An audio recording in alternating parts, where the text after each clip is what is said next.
Okay, good evening. This is Dr. John Bennett from Miami, broadcasting the Friday night version of Boston Medical TV. We're lucky tonight to have Ned Sahin PhD from Boston. He's always on the run. The last time I talked to him, he was in Turkey, and he was kind enough to do a hangout from Turkey, which didn't have the greatest technical conditions. And tonight he's in New York. He just arrived. And he's going to do a hangout tonight, and it's pretty free-form on what Ned wants to talk about. But I'm sure it'll have to do something with his what he's doing with tech and healthcare. So good evening, Ned. Thanks for coming.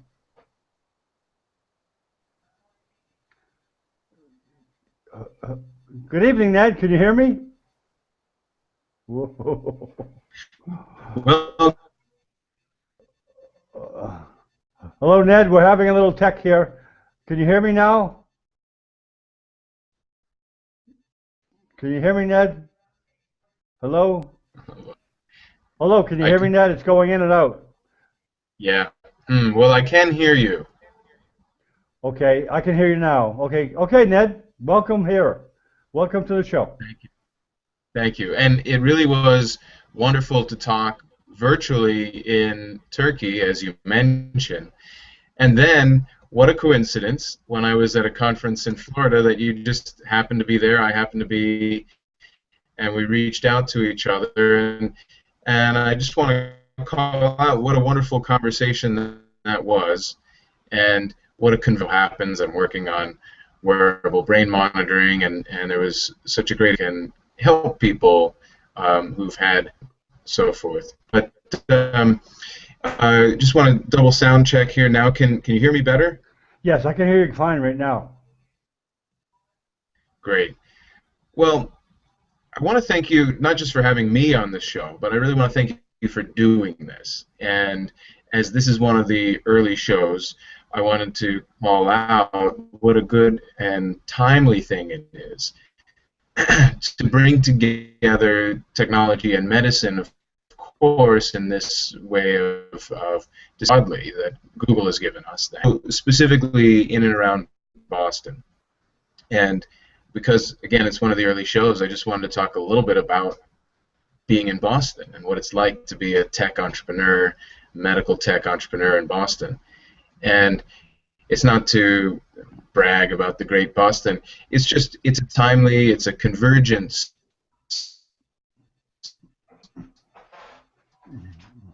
situation. On the one hand, and some of your listeners are preaching to the choir, as you mentioned, a lot of international attention, the world looking in, and even within Boston, there's one of the great things about Boston is so many people are transient or recent. There are 100 different colleges and universities and junior colleges in this one city. It's probably the densest population of higher education. So for the undergrads anyway, 1/4 of those people are completely new to that college and possibly to the city. September 1 just happened. Suddenly, 10% or more of the city's population is completely new. It's amazing. For those people, we should take a little perspective on Boston. And then when I was in college, there was this professor who gave a lecture at the beginning of every year called The Sense of Where You Are. And it's a reminder that sometimes you don't even look around, and one finds oneself in a home, in a college, and in a city. And another thing about Boston is we're all busy, so there isn't even enough time to know what your colleague is doing two doors down on the same corridor, let alone throughout the city. So in that context, I just wanted to remind of what an amazing thing is going on in Boston right now.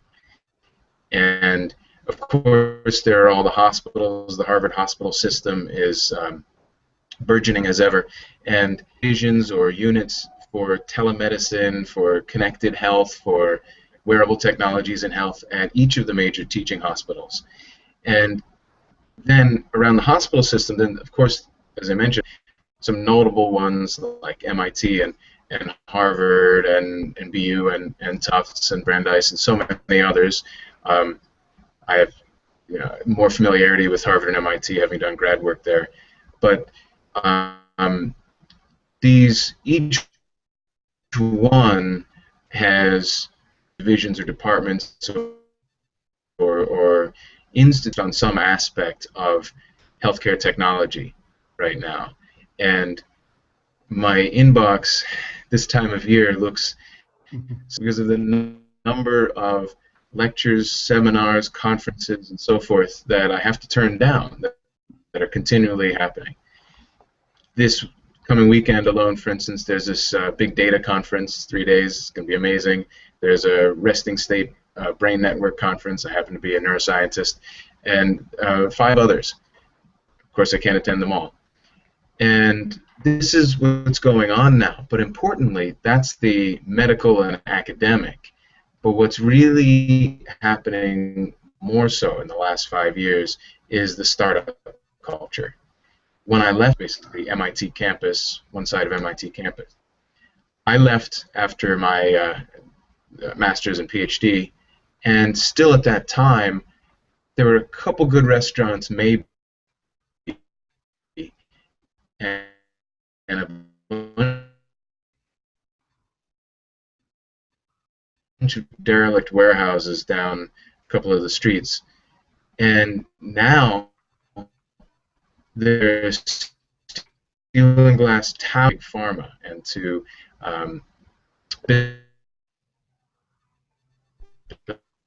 built in effigy of science, but the smaller ones are every kind, but especially medical, biomedical startups. Be in or running a startup, and the culture is extremely accepting.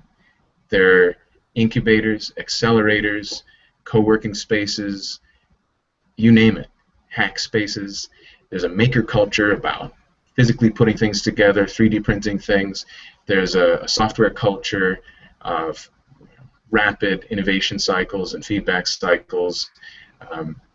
This is a time to be doing business and to be taking the ideas of academia and bringing them out to the world where people can benefit directly. And so it's a really wonderful time in Boston. It describes many cities right now, but Boston is a wonderful convergence. So I think you're wise, and really I'm happy that you're bringing all these different thought leaders together on your show. Yes, Ned, that was a pretty good wrap-up of what it seems to be like today in Boston. Of course, we both welcome advances in technology. To me, as a physician, older physician, I feel revitalized. And I guess you kind of grew into it because you're a youngster, but you grew up with technology, right? Ned, I know we talked about this before, but you grew up with technology, correct? Well, I grew up with technology, but I'm not so young, because I grew up with Commodore 64 and a TRS-80, and I did my first keyboard banging on, at best getting green screen feedback, okay. Certainly WYSIWYG and so forth. So I go back a little bit further, but yeah, for sure I grew up through and through with technology, and it is second nature. Uh-huh. But right now, things are even more second nature. This now through high school and college, grew up not just with technology, but smart everything. And you may have noticed there are almost certainly not printed, but even the soft copies don't need to be very long. And the reason is there's been a convergence of software and hardware to make things easier in the same themes and motifs and archetypes, so that it's easier to use. And Google's goal, as you know, is to get technology out of the way, meaning, yeah, as this might seem a little bit obtrusive, but compared to the amount of devices and types of devices that you would need to replicate this function, it's much less stop, look down, and direct one's attention out of the way. And next generations, of course, will get smaller and slicker. So the point is that it's becoming more and more pervasive and easier to use, so that you don't have to think about it as technology per se, but just for the content, information, control, power, situational awareness, whatever it's going to give you. first and foremost. So that's the time we're living in and going into. It sounds like you want to talk a little bit more about the future steps, what comes next. Well, whatever you want to talk about, but I have a few questions. You're kind of raising questions when you're talking, and one of them is the wearable.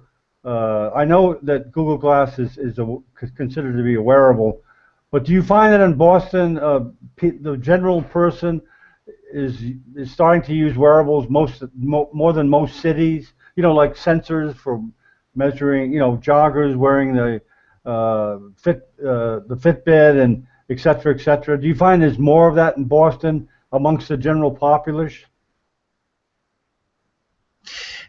People, young or youngish, dressed informally, a huge number of them are wearing these. You get some tapering off as you get into older, or dressed more in business clothing, or out for a night on the symphony, because they're fundamentally ugly.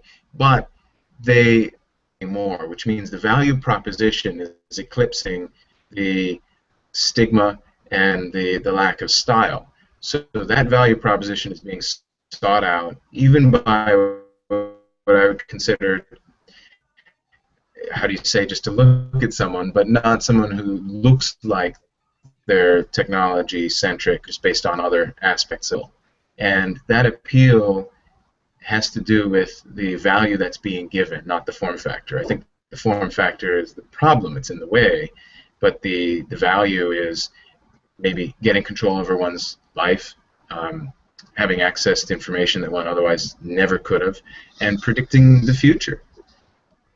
Well, you know, Ned, part of the value you talk about, of course, the doctors have to be in sync with what, you know, what the people are wearing.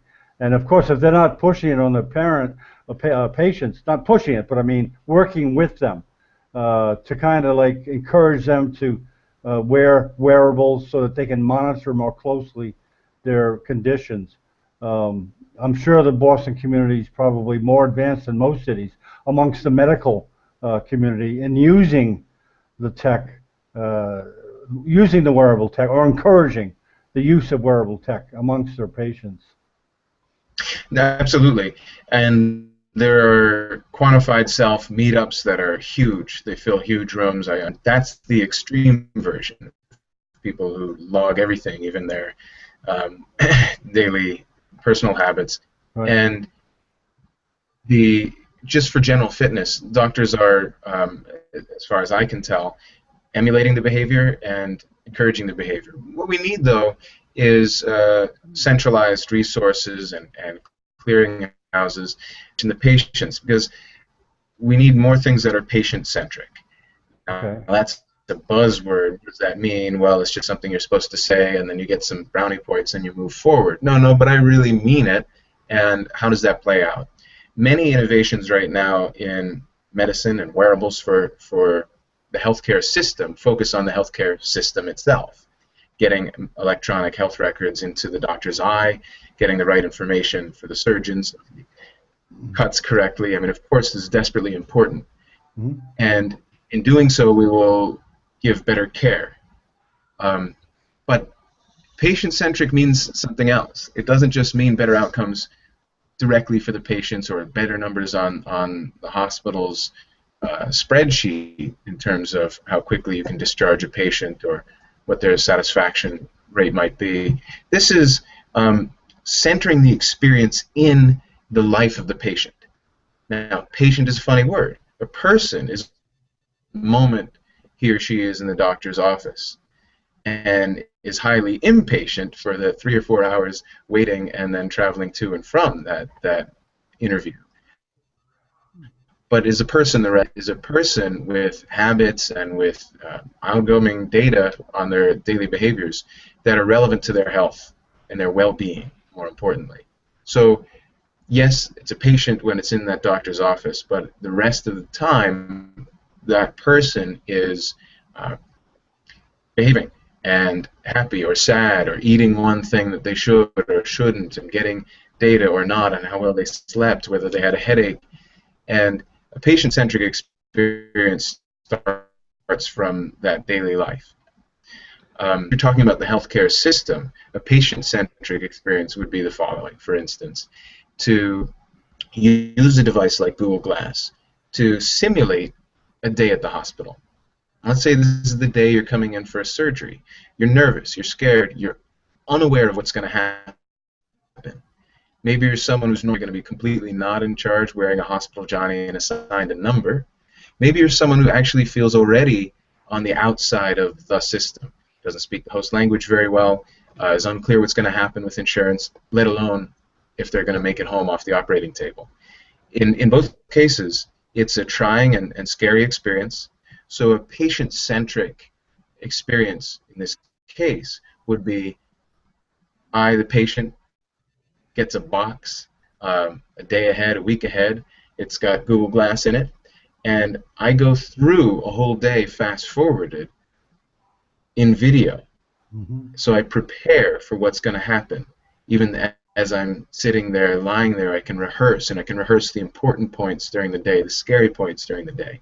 And then when I actually come into the hospital, it's like it's playing in real time, and it's an augmented reality, so it's pointing out, there's admitting, that's the circulating nurse, that's the charge nurse, that's the recovery room, and I know what's happening. I get a predictor of how many minutes or hours I'm going to spend in there. I get some way of knowing, heck, where's the bathroom and where's the cafeteria? Why should a nurse have to spend their time telling umpty million patients where the bathroom is? This is silly stuff that should be automated and from the patient's point of view. So that's a patient-centric experience even when it relates to the hospital.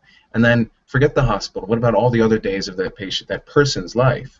How they interact with their refrigerator, their bed, the light, and the outdoors, and whether they're sitting and standing and exercising. These are things that need to be centered in the life and the life stream of the person. You know, going along with what you said, Ned, about patient-centric, it's no accident that the big website, Patients Like Us, is based in Boston. And I don't know if you've heard about that wonderful website where patients form communities. You heard about that website, correct? In fact, I have not, and I'm glad it exists. I'm very happy it exists. Yes, what it is, basically, I'll just briefly explain what it is. I'm trying to get them to do a hangout, actually.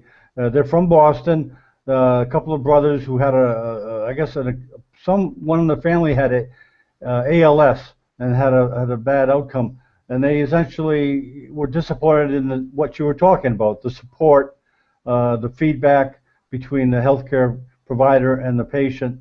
So they started at patientsLikeUs.com, and they essentially form patient communities where patients can get together and talk about their experiences. They can share about what medications they're taking, what medications work, what don't, and it's not under the direction of a doctor. It's basically patients.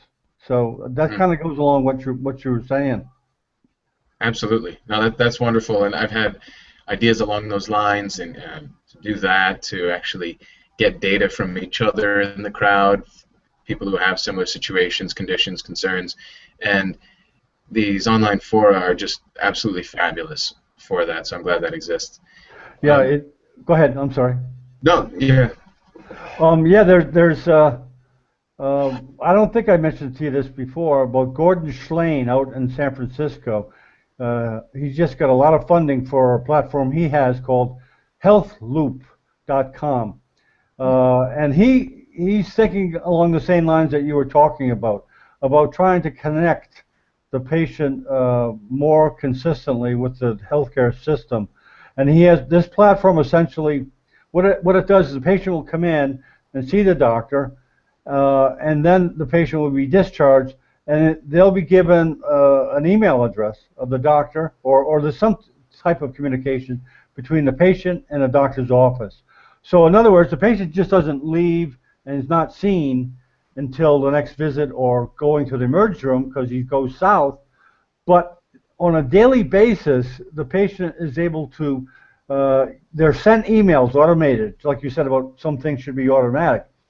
Every day, the patient will get an email from the doctor's office saying, how's your fever? Are you more short of breath? According to what they had, of course. They'll be directed questions, asking the patient to see if he's getting better, worse, staying the same, or any concerns. And of course, the doctor doesn't answer every one of those emails. It's kind of like a system where certain things will raise flags, like, oh, my fever's going up, or oh, I'm more short of breath. And the nurse will be alerted and maybe take it to the attention of the doctor. Should I call Ned? His temperature's going up. So that, and he had a really good reason why. He says, you know why? It's because I don't want to hear from Ned when he goes to the emergency room with a fever of 103, because not only is it bad for you, it's bad for the healthcare costs, because it's going to cost a ton of money to treat you with pneumonia in the hospital, where it could have been short-circuited 4 or 5 days ago with just what you're talking about, the feedback that the patient is allowed with tech. Tech, and it's desperately important, and with so many people in America dealing with things like congestive heart failure and kind of some things that we could call lifestyle concerns and end-of-life concerns, this is where a lot of the costs in the healthcare system get absorbed or dispersed. And this is something that's very simple. You don't need a very complex data science algorithm to figure these things out. You say, yeah, shortness of breath or just simple things. But on the one hand, you're talking about a system of self-report, and there's some good and some bad things there. I'd prefer to see connected Internet of Things type devices all around, and where that person doesn't have to proactively but just passively give off data. Okay. Now there is, yeah, I mean, I think their watches and their Google Glass and so forth can broadcast data. But on the other hand, the personal connection is very important. And the person as a down-selecting filter is important. They might note something as very strange, and even if it's a relatively small signal, they know it's particularly strange, or it's the thing they know to pay attention to. So the person is still very useful in this equation, and we should not have only one or the other. But on that other hand, or that first hand, self-report is not very good. The person has to proactively report, do something, and still might step function of reactivity, where they won't say a darn thing until it's almost too late. Right. They may not be aware of something that's very relevant physiologically going on. Of course, we're not. That's why we have sensors and tests. And more important, well, all of that's important, and then additionally, what we really can get out of the modern era are learning algorithms that can bring together 2 and 5 and 100 factors all at once, and 100,000 or 1 million other patients that at some point have been in the system with a very similar condition. And then that's when we can really use data science, and that's when we can do a predictive type algorithm and figure out well ahead of time when there's a critical situation. So that when that's in place, when those kinds of things are in place, sensors, a system of data gathering and data sharing, and real predictive algorithms, it should be a shame to ever see someone in the emergency room except for blunt trauma. When someone hasn't smashed into something or very unexpectedly become injured, we shouldn't see them in the emergency room, because we should know ahead of time when something was festering, when something was going to happen. Right. And maybe that's a bit extreme. There are other situations, but there are many that we shouldn't see, because they shouldn't get to that step function of report or of criticality. We should have predicted that well ahead of time. Ned, being a neuroscientist, is there boots on the ground? Do you kind of monitor any neurological type of stuff? This is kind of getting away from our topic, I guess, a little bit. But are the ways that you can monitor neurological status now with tech now you do a lot of work with neuroscience. So in your work, do you have a lot of monitoring devices that are automatically reported? Absolutely. It's what I do, and this is what I do and what I have been doing. So even 10 years ago, I had a contract with the Army for portable brain monitoring to predict and prevent cognitive overload states. When warfighters or veterans get into such a state of mental stress that they can't even act according to the training that they have, and we had to separate mental stress from physical stress, Okay. stress or and that was very important. But at that time, wearable meant under 15 pounds, and now, Yeah. wearable looks like, Yeah, a couple and ounces. yeah, or less. And we were trying to get the highest value data, EEG, and then some. But what I understand now more so is we want to affect a large number of people, and for the low-hanging fruit in terms of conditions.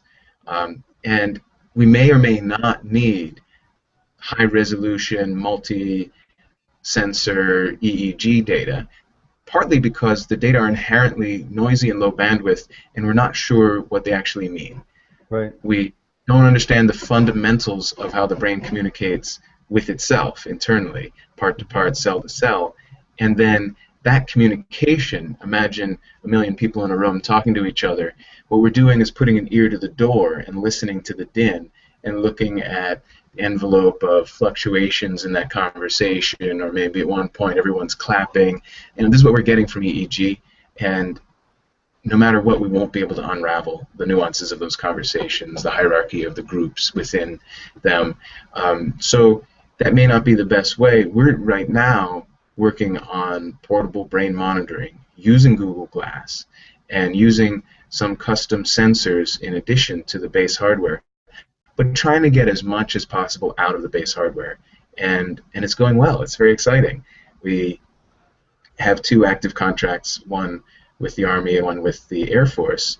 And I'll say, we're not helping people shoot people. We're helping people after they've been injured. This is for wounded warriors and veterans. And so our funding is for brain monitoring with an inherently connected, light, high technology readiness level device, Google Glass. Mm-hmm.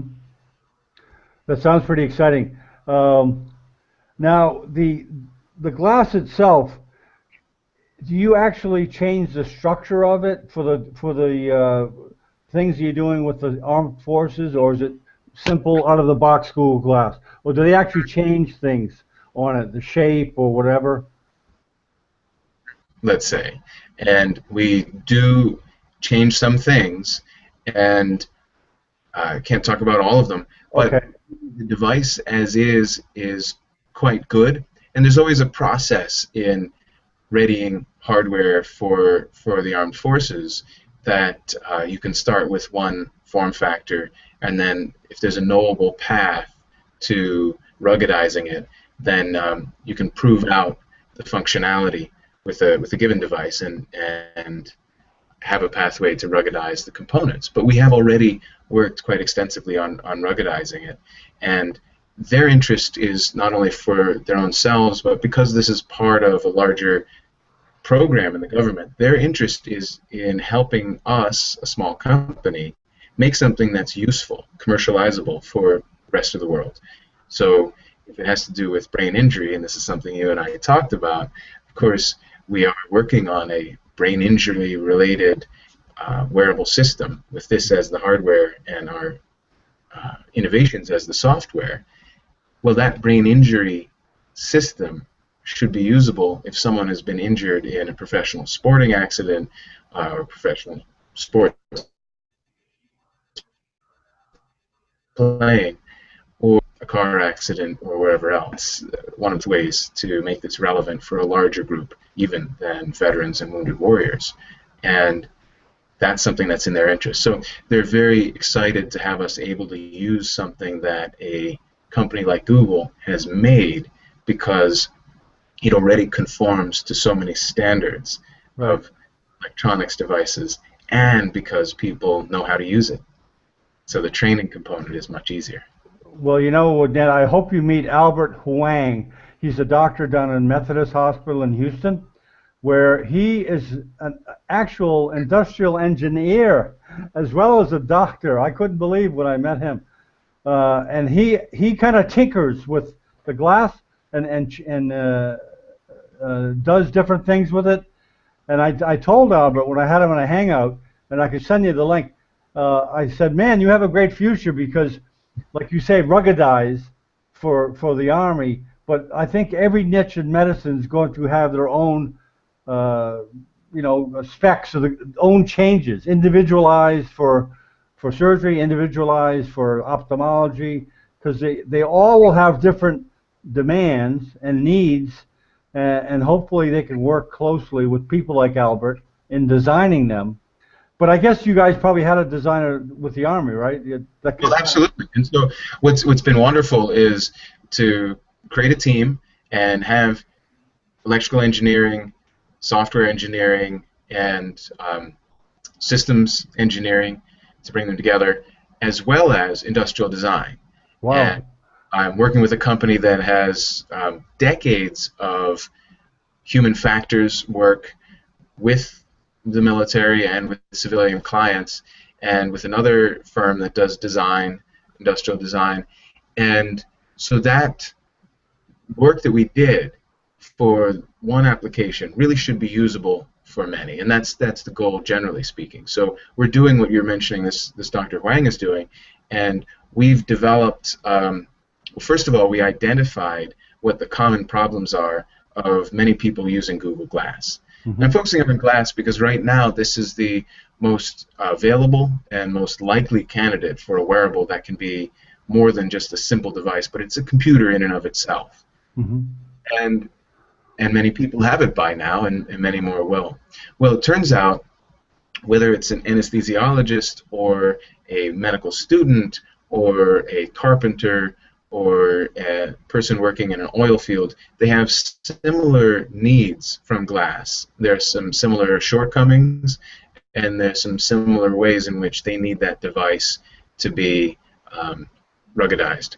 Mm-hmm. And we've come to a small set of 4 plus 1, so maybe 5 characteristics or features, and we've made an add-on, an accessory for glass that addresses those. Mm-hmm. And that's something that's well, it's not released yet, but it's quite exciting. Yeah, it does sound exciting. Yeah, you're doing a lot of exciting stuff, and I won't keep you too much longer, Ned. Thank you for being generous with your time. You just arrived from New York. Now, does New York have good sushi? It does. I had some awful sushi on the way here, but tomorrow I'll probably have some good stuff. And Google has some good sushi. I love when I get to go to Google and mooch off their food. It's pretty amazing. They have good sushi at Google? They do, yeah. Yeah. Oh man.